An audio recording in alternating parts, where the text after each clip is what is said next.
Praise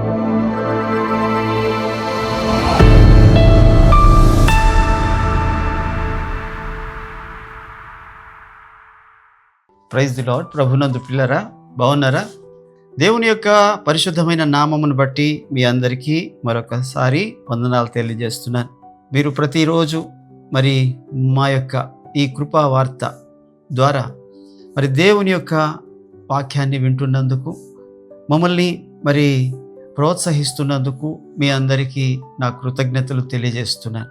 అలాగనే చాలామంది కామెంట్ల ద్వారా మరి వారి యొక్క అభిప్రాయాలు తెలియజేస్తున్నారండి. మరి వారికి కూడా నేను వందనాలు తెలియజేస్తున్నాను.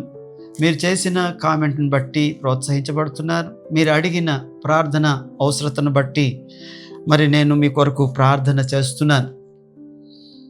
మరి ఆరోగ్యం కోసం కొంతమంది అడుగుతున్నారు, చదువుల కోసం, వారి బిడ్డల కోసం, మరి వివాహాల కోసం, ఇలాగా రకరకాలుగా వారి వారి అవసరతలను బట్టి మరి చాలామంది మరి ప్రార్థన సహాయాన్ని కోరుతూ ఉండగా మరి చూసి నిర్లక్ష్యం చేయట్లేదు, కానీ తప్పక వారి కోసం ప్రార్థన చేస్తున్నాం. మరి యొక్క సమయంలో నేను మీతో చెప్పాలనుకుంటుంది ఏంటంటే, ఒకవేళ సబ్స్క్రైబ్ చేయని వారు ఎవరైనా ఉంటే సబ్స్క్రైబ్ చేయండి. మీరు చేసినా చేయకపోయినా మీకు వచ్చిన కష్టం కానీ నష్టం కానీ ఉండదు. చేయడం ద్వారా నాకు ప్రోత్సాహం దొరుకుతుంది. అలాగనే లైక్ చేయండి. మీకు ఇష్టమైతే మరి మీకు యుక్తంగా అనిపిస్తే షేర్ చేయండి. దేవుడు మిమ్మల్ని ఆశీర్వదించునుగాక. Praise the lord. ప్రభునందు ప్రియులారా, రండి ఈ రోజున వాక్యంలో నుండి కీర్తనల భాగంలో 5వ కీర్తనలో 11వ చరణంలో ఇలాగ రాశారు ప్రభు. నిన్ను ఆశ్రయించు వారందరూ సంతోషించుదురు, వారిని నీవే కాపాడుదు గనుక వారు నిత్యము ఆనందధ్వని చేయుదురు. దేవుడి వాక్యముతో మనల్ని దర్శించునుగాక. Praise the lord. దేవుని యొక్క వాక్యం చెప్తుంది, నిన్ను ఆశ్రయించు వారందరూ సంతోషించుదురు. ప్రభుని ఆశ్రయించే వాళ్ళు సంతోషంగా ఉంటారంటండి. అవును, ప్రభు భూమి మీదకి వచ్చిందే సంతోషాన్ని ఇవ్వడానికి. ప్రభు భూమి మీదకి మరి 2000 సంవత్సరాల పూర్వం మరి కన్య మరియ గర్భము ద్వారా పరిశుద్ధుడైన దేవుని ఆత్మ ద్వారా మరి ఇక్కడికి భూమి మీదకి ఎలాగైతే ఆయన వచ్చారో, ఆ వచ్చినప్పుడు దేవదూతలు ప్రకటించిన వర్తమానం ఏంటంటే, ఇదిగో ప్రజలందరికీ కలగబోవు సంతోషకరమైన శుభవర్తమానము అని చెప్పారు.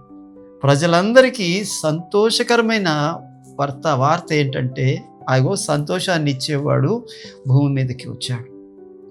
ఆయనే ప్రభు అయిన యేసు. దేవుని యొక్క వాక్యం చెప్తుంది, ఆయన మనకి సంతోషాన్ని ఇవ్వడానికి వచ్చాడు. ఈ రోజున లోకంలో చాలామందికి సంతోషం లేదు. సంతోషం లేకుండానే తమ జీవితాలను వెళ్ళబుచ్చుతున్నారు. బయటికి ఒక మాస్క్, నవ్వుతున్న ముఖము ధరించుకొని పెదాల సాగదీసుకుంటూ లేని సంతోషాన్ని నటిస్తూ వెళ్ళిపోతున్నారు. కానీ ఎవరి హృదయాల్లోనైతే ప్రభు ఉన్నారో, ఎవరిలోనైతే ప్రభు ఒక వాక్యం ఉందో, ఎవరితోనైతే పరిశుద్ధాత్మ దేవుడు ఉన్నారో వారు చాలా సంతోషంగా ఉంటారు.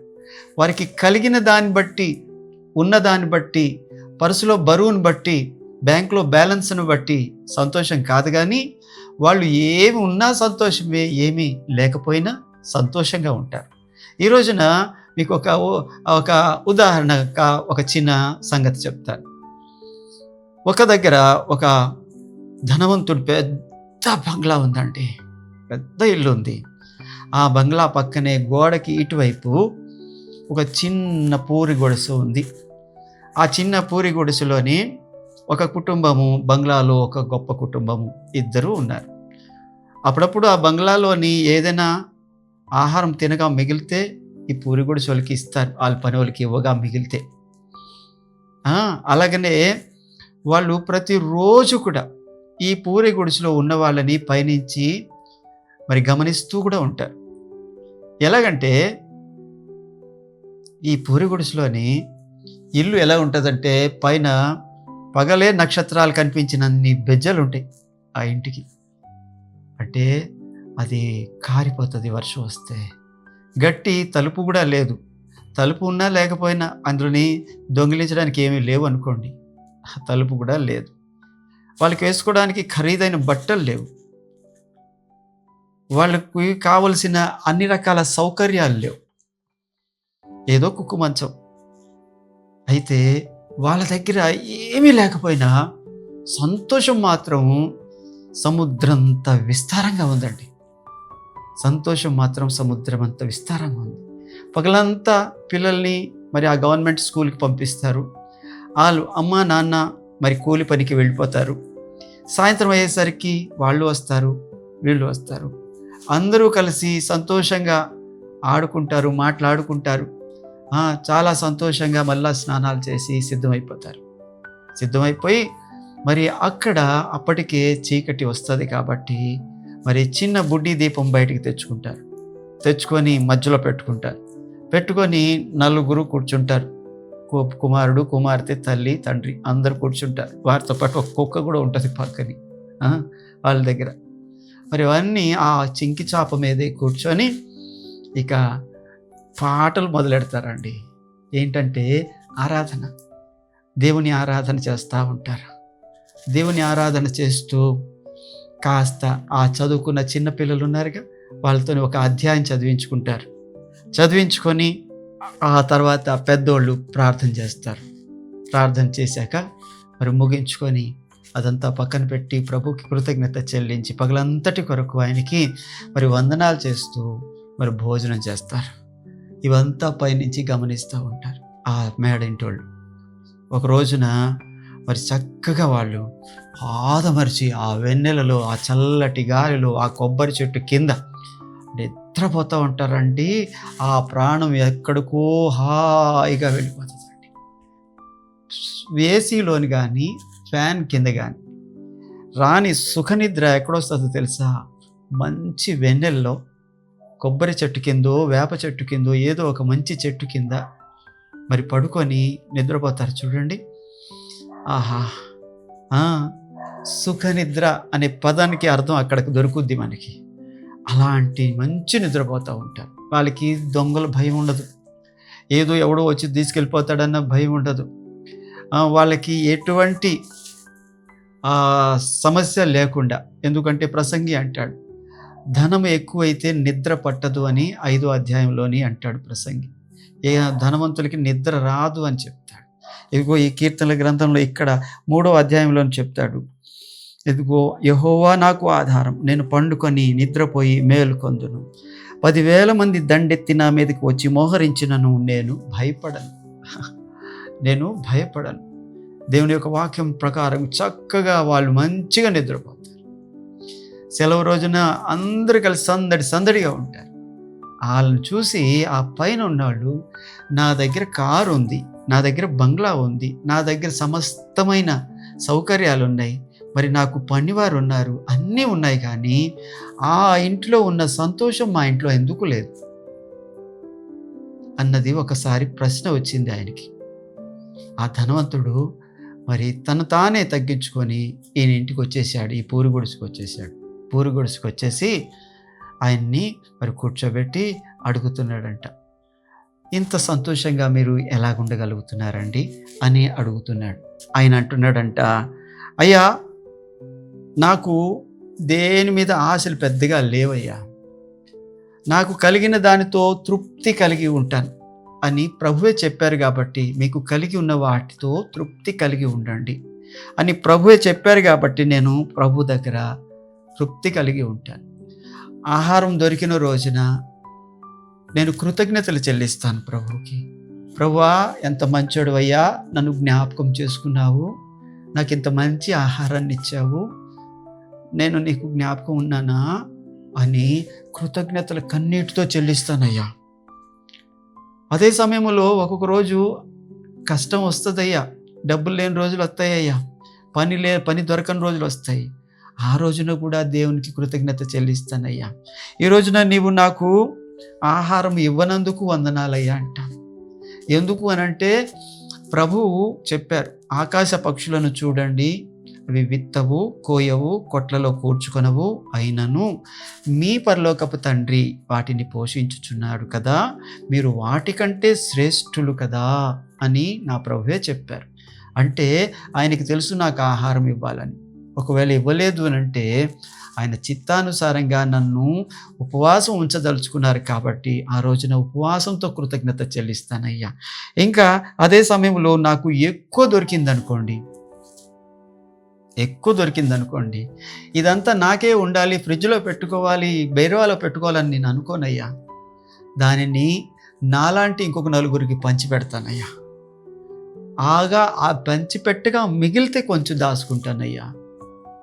వాటిని నేను నా తోటి వాళ్ళకి పంచుతానయ్యా. అది నాకు ఎంత ఆనందాన్ని ఇస్తుందో, ఎంత సంతోషాన్ని ఇస్తుందో, ఆ సంతోషమే నా సంతోషమయ్యా. అలాగనే ఎప్పుడైతే నేను అన్ని విషయాల్లో నాకు ఇది లేదు, నాకు అది ఉంది అని ఎదుటోళ్ళతో పోల్చుకొనయ్యా. వాళ్ళందరికీ అవన్నీ ఉన్నాయి, నాకెందుకు లేదు అని పోల్చుకొనయ్యా. ఉన్నదాంతో తృప్తి కలిగి ఉండడం నేను నేర్చుకున్నానయ్యా. అందుకనే నేను ఎప్పుడూ సంతోషంగా ఉంటానయ్యా, నేను ఎప్పుడు సంతోషంగా ఉంటాను అని ఆ మాట చెప్పినప్పుడు, అప్పుడు ఆయన ఆ ధనవంతుడు ఎవరైతే అన్నారో ఆయనకి అర్థమైంది ఏంటంటే, కలిగిన బయటి వస్తువులు బట్టి ఎవరికి సంతోషము ఉండదు, సంపాదన బట్టి సంతోషం ఉండదు, లోపల ఉన్న ఆలోచన బట్టి సంతోషం, లోపల ఉన్న తృప్తిని బట్టి సంతోషం, ఇది చాలు నాకు అనుకున్న దాన్ని బట్టి సంతోషం. కానీ ఇది ఎంత ఉన్నా సరే తృప్తి లేని దానికి సంతోషం రాదు. ఒకసారి మా దైవ సేవకులు డేవిడ్ పాలయ్య గారు చెప్తా ఉండేవారు, మా ఆత్మీయ తండ్రి. ఒక ఆయన ఎవరో మరి ఒడ్డున ఉన్న పడవ పక్కన నీడలోని ఇసుక తిన్న మీద హాయిగా నిద్రపోతున్నాడంట. ఆ సముద్రపు చల్లటి గాలి వస్తుంటే ఆ నిద్ర పోతూ ఉండగా మరి మంచి సుఖవంతమైన నిద్రపోయాడు. మరి అదే సమయంలో వాళ్ళ ఒక ఆయన ఎవరో వచ్చి లేపాడు. రేయ్, ఏం చేస్తున్నావురా అని అన్నాడు. నిద్ర లేపేసి మళ్ళీ ఏం చేస్తున్నానంటావు అన్నాడు ఈయన. అదే చెప్పి ఎప్పుడైతే లేపాడో, నిద్ర లేపితే చిరాకు వస్తుందిగా, వచ్చింది. వెళ్ళి చేపలు పట్టుకోవచ్చు కదరా, ఇది చేపల సమయం, రేలు చూడు నీ తోటోళ్ళు అందరూ ఎలా పడుతున్నారు, ఇప్పుడు చేపలు పట్టి ఏం చేయాలి అన్నాడు. ఏం చేయాలంట్రా, అమ్ముతావు, అమ్మి ఏం చేయాలి, డబ్బులు తెచ్చుకుంటావు, తెచ్చుకున్నావు, ఏం చేయాలంట్రా, అది ఇంట్లో నీ మరి ఉంటే నువ్వు హాయిగా సుఖంగా ఉండొచ్చు నువ్వు అన్నాడు. సుఖంగా ఉండడం అంటే హాయిగా దర్జాగా కాలు మీద కాలు వేసుకొని కూర్చోవచ్చు, నిద్రపోవచ్చు అని అన్నాడు.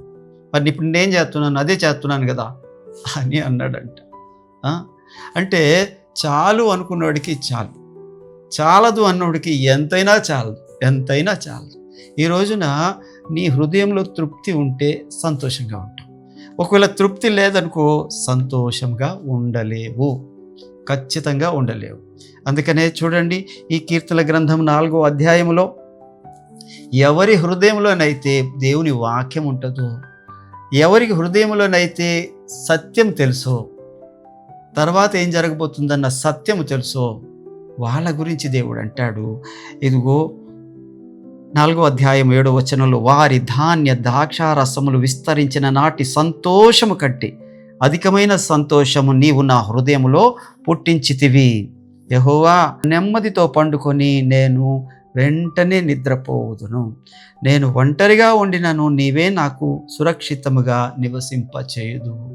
వింటున్నారా? ధాన్య ద్రాక్షారసముల విస్తరించిన నాటి సంతోషం కంటే అధికమైన సంతోషం నీవు నా హృదయంలో పుట్టించావయ్యా. ఇదిగో ప్రభు పుట్టించిన సంతోషము అది ఎవడు దొంగించలేడు. పోయిన దాన్ని బట్టి బాధపడడు, ఏదో కొత్తగా వచ్చిన దాన్ని బట్టి సంతోషం అయిపోడు. ఈ సంతోషము బయట వస్తువులను బట్టి కాదు, కానీ లోపల ప్రభువుని బట్టి, దేవుని వాక్యాన్ని బట్టి, పరిశుద్ధాత్మ నడిపింపును బట్టి ఆ సంతోషం కలుగుతుంది. ఈ రోజున దేవుడు అంటాడు, నిన్ను ఆశ్రయించు వారందరూ సంతోషించుదురు. ప్రభువుని ఆశ్రయిస్తున్నావా? ఆశ్రయించే మాట అయితే నువ్వు తప్పకుండా సంతోషంగా ఉంటావు. ఆ సంతోషం ఎక్కడ దొరుకుతుంది అని నీ ప్రశ్న అయితే వాక్యం చెప్తుంది 16వ కీర్తన 11వ వచనములో, నీ సన్నిధిలో సంపూర్ణమైన సంతోషం కలదు, నీ కుడి చేతిలో నిత్యమైన సుఖములు కలవు. నీ సన్నిధిలోని సంపూర్ణమైన సంతోషం ఉంది. ఎక్కడ ఉంది అని అంటే ప్రభు దగ్గరికి ఉంటుంది. అందుకని భక్తుడు అంటాడు 122వ కీర్తన 1లోని, యెహోవా మందిరమునకు వెళ్ళుదమని జనులు నాతో అనినప్పుడు నేను సంతోషించితిని. లోకములోని ఇదివరకు నేను కూడా ఎవరైనా ఫ్రెండ్స్ వచ్చి సినిమాకి వెళ్దామంటే చాలు నాకు ఎక్కడలేని సంతోషం వచ్చేది. సినిమాకి వెళ్దామంటే ఆ కాలంలో నేను యవనస్తుడిగా ఉన్నప్పుడు మరి ఇప్పుడు ఉన్నంత మరి సంతోషించే స్థలాలు అప్పుడేమీ లేవు. కేవలం యవ్వనస్తులకైనా మరి పెద్దవాళ్ళకైనా చిన్నోళ్ళకైనా ఒకే ఒక స్థలం సినిమా. ఆ సినిమా కాలంలో మరి 80ల్లో మరి ఆ సినిమాకి వెళ్దామని అంటే ఎవరైనా నాకు టికెట్ పెట్టుకుంటాను అని అంటే ఎంత సంతోషం అయిపోయేదో. ఆ రోజంతా సంతోషమే సంతోషం. ఈ రోజున ఎవరైనా అలాంటి పిలుపు పిలిస్తే కోపము చిరాకు కూడా వస్తుంది. అది పాపులను కూర్చుండే స్థలం, అపహాసకులు కూర్చుండే స్థలం. అందుకని దేవుని యొక్క వాక్యానికి ఈ వాక్యం చెప్తుంది, యెహోవా మందిరమునకు వెళ్ళదము అని జనులు నాతో అనినప్పుడు నేను సంతోషంతో నిండిపోతాను. ఎందుకనంటే ఆయన సన్నిధిలో సంపూర్ణమైన సంతోషం ఉంటుందండి. ఆయన కుడి చేతిలో నిత్యమైన సుఖాలు ఉంటాయండి. ఈ రోజున దేవుని యొక్క వాక్యం నీతో మాతో మాట్లాడుతుంది అంటే నువ్వు దేవుణ్ణి ఆశ్రయిస్తే సంతోషంగా ఉంటావు. అదే సమయంలో దేవుడు నీలో ఉంటే, దేవుని వాక్యం నీలో ఉంటే సంతోషంగా ఉంటావు. అదే సమయంలో నువ్వు దేవుని సన్నిధిలో ఉంటే సంతోషంగా ఉంటావు. 4వది చెప్పమంటారా? ఇగో జకర్యా 2వ అధ్యాయం 10వ వచనములో నువ్వు ఆయన స్తుతిస్తే సంతోషంగా ఉంటావు, ఆరాధనలో సంతోషం ఉంటుంది. ఎప్పుడైనా సరే దావీదు ఎక్కడైనా సరే, అది అరణ్యమా, అది దేవుని మరి దేవుడిచ్చిన సింహాసనమా, లేకపోతే ఇంటిలోనా, లేకపోతే ఆయన ఎక్కడైనా సరే ఆయన ఉన్న స్థలంలో ఎప్పుడు స్తుతించేవాడు, ఆరాధించేవాడు. ఎప్పుడు దేవుణ్ణి ఆరాధించడం మానలేదు. ఆయన రాసిందే ఈ 16వ కీర్తనలో ఈ మాట, నీ సన్నిధిలో సంపూర్ణమైన సంతోషం ఉంటుందని. అని ఎప్పుడు కూడా దేవుని సన్నిధిలో ఆనందించేవాడు. సన్నిధి అంటే కేవలం మందిరానికి వెళ్ళడమే అంటావేమో, అలాగూ కూడా కాదు. నువ్వు ఎక్కడైతే ఆయన ఆరాధన చేస్తావో, ఎక్కడైతే ఆయనలో ఆనందిస్తావో అదే దేవుని సన్నిధి. అందుకనే మోషేతో ప్రభు అంటారు, నా సన్నిధి నీకు తోడుగా వచ్చును. ఆయన సన్నిధి మనకు తోడుగా వచ్చుందంటే మందిరాన్ని కట్టుకొని వెళ్తామనా? కాదు కదా. మరి ఈ సమయంలోని ఎవరైతే ఆయనను స్తుతిస్తారో, ఆరాధిస్తారో, ఒకసారి ఒక ఆయన స్తుతిలోని ఆరాధనలో చాలా సంతోషం కలిగేవాడిగా ఉన్నాడు. ఆ సంతోషం కలిగేవాడిగా ఉన్న ఆయనను ఇలా తల ఊపడం, బాగా ఆనందించడం బాగా అలవాటు. ఆయన ఆరాధన చేస్తున్నప్పుడు ఆ పాస్టర్ గారికి అనుమానం వచ్చింది, ఈడేమైనా తిక్కలుగా ప్రవర్తిస్తున్నాడా, నిజంగానే సంతోషిస్తున్నాడా అని. అప్పుడు యవనస్తులతో చెప్పారు, అది ఒకసారి ప్రయత్నం చేయండి, ఆయన నిజంగా చేస్తున్నాడా, నిజంగానే ఆనందిస్తున్నాడా అని.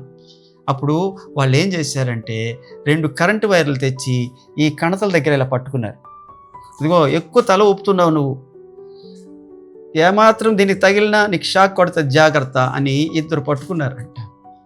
ఆ భయంతో ఆయన తల ఊపడం మానేశాడు. కానీ కాసేపటికి ఆరాధన పెరిగింది. అందరూ కన్నీళ్లతో 2 చేతులు ఎత్తి దేవుణ్ణి ఆరాధిస్తుంటుండగా ఇక తల ఊపడం మానలేకపోయాడు. తగిలింది కరెంట్ షాక్, చచ్చిపోతే పోయాను అనుకున్నాడు. ఒకసారి తల ఊపాడంట, అంతే. అది ఫేక్ అనమాట. అవి నిజమైన కరెంట్ కాదు, ఊరికనే బెదిరించడానికి పెట్టారు. అప్పుడు చెప్పారంట పాస్టర్ గారితో, ఈయన నిజంగానే సంతోషంగా ఉన్నాడండి ఆరాధనలో అని చెప్పాడు. కొంతమంది ఆరాధనలోకి వస్తారు, కదలరు, చప్పట్లు అంటే ఇలా నిదానంగా చేతులు ఆనించి తీసేస్తూ ఉంటారు. వాళ్ళకి సంతోషం ఉండదు ఆరాధనలోని, చికాకు. ఎంత తొందరగా కూర్చోమంటారా, ఎంత తొందరగా ఈ ఆరాధన ఆపేస్తారా అని చూస్తారు. కానీ సంతోషం ఎక్కడుందంటే ఆయన ఆరాధనలో ఉంది, ఆయన సన్నిధిలో ఉంది. 3వది చెప్పి ముగిస్తానండి. సంతోషం ఎక్కడుందంటే కీర్తనల గ్రంథము 119వ కీర్తన 143వ చరణం ప్రకారంగా ఆయన వాక్యంలో ఉంది, ఆయన ఆజ్ఞల్లో ఉంది, ఆ వాక్యం వింటున్న దాంట్లో ఉంది. ఎప్పుడైతే వాక్యం వింటున్నావో, వాక్యం మాట్లాడుతూ ఉంటాడో ప్రభువు, అక్కడ ఆకలి ఉండదు. ఆత్మీయుడికి ఆకలి ఉండదు. దేవునిలో ఆనందించేవాడికి ఆకలి ఉండదు.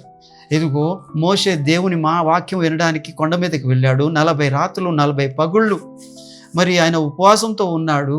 ఆయన ఏమాత్రము ఆకలి కానీ దప్పిక కానీ లేదు అని నిర్గమకాండంలో ఆయన ఆ దినములలో ఏ ఆహారము తినలేదు, ఏ నీళ్లు తాగలేదని రాసింది. ఆయన ప్రభు సన్నిధిలోని ఆకలి ఉండదు, దప్పిక ఉండదు. ఏముంటుందంటే సంతోషం ఉంటుంది. సంతోషం తప్ప ఇంకేం ఉండదు. ఈ రోజున నీ జీవితంలో సంతోషం లేకపోతే ఇగో నీకు అడ్రస్ చెప్తున్నాను, ప్రభు దగ్గరికి రా, ప్రభు పాదాల దగ్గరికి రా. ప్రభు నాకు సంతోషం లేదు అని చెప్పాడు. లేదు అని చెప్పగానే ఆయన తన సంతోషాన్ని నీలో నింపుతాడు. ఆయన సంతోషానికి గుర్తు ఇగో ప్రజలందరికీ కలగబో మహా సంతోషాన్ని ఇవ్వడానికి వచ్చాడు ఆయన. అలాగనే ఆయన సన్నిధికి వెళ్ళు, ఆయన ప్రజలతో ఆనందించు, సంతోషంగా ఉంటాం. అదే సమయంలో ఆయన ఆరాధనలో పాల్గొ. నామకార్థంగా కాదు, ఇక్కడ నుండి పాల్గొ, హృదయపూర్వకంగా పాల్గొ, ఆత్మలో ఆనందించు, సంతోషంగా ఉంటాం. ఆయన వాక్యంలో ఆనందించు, సంతోషంగా ఉంటాం. అలాగే ఎప్పుడైతే నువ్వు ప్రభుతోని కలిసి ప్రయాణం చేస్తావో నీ జీవితం అంతా సంతోషం ఉంటుంది. ఉన్నదాన్ని బట్టి, వస్తువులను బట్టి, కారుని బట్టి, బంగ్లాన్ని బట్టి, బంగారాన్ని బట్టి, బ్యాంక్ బ్యాలెన్స్ బట్టి, పర్సు యొక్క బరువును బట్టి సంతోషం రాదు. ఆయనను బట్టి సంతోషం వస్తుంది. అలాంటి సంతోషం నీవు అనుభవించుదువుగాక. Praise the lord. వందనాలు. మంచిదండి, చిన్న ప్రార్థన చేసుకుందామా? పరిశుద్ధుడా, ప్రేమ నమ్మకం కలిగిన దేవానికి స్తోత్రాలు. ఈ సమయంలో ప్రభువా, మరి సంతోషము ఆయన ఆశ్రయించే వారికి సంతోషమని, ఆయన ఎవరిలో ఉంటే వారు సంతోషంగా ఉంటారని, ఇదిగో ప్రభువా మరి నాయన ఆయన సన్నిధిలో సంతోషం ఉందని, ఆయన ఆరాధనలో సంతోషం ఉందని, ఆయన వాక్యంలో సంతోషం ఉందని మీరు మాట్లాడుతుంటుండగా అలాంటి సంతోషం ఈ వాక్యం వింటున్న వారికి అనుగ్రహించండి ప్రభువా, మీకు స్తోత్రం. అలాగనే ప్రభువా మరి నాయన వారి యొక్క దుఃఖానికి కారణమైన ప్రతి విధమైన బంధకాల నుంచి విడిపించండి. వారికి కన్నీటికి కారణమైన ప్రతి దాని నుంచి వారిని తప్పించండి. వారిలో సంతోషాన్ని నింపండి, మహిమ పొందండి. యేసునామములో అడుగుతున్నాను తండ్రి, ఆమేన్. ప్రైజ్ ది లార్డ్ అండి.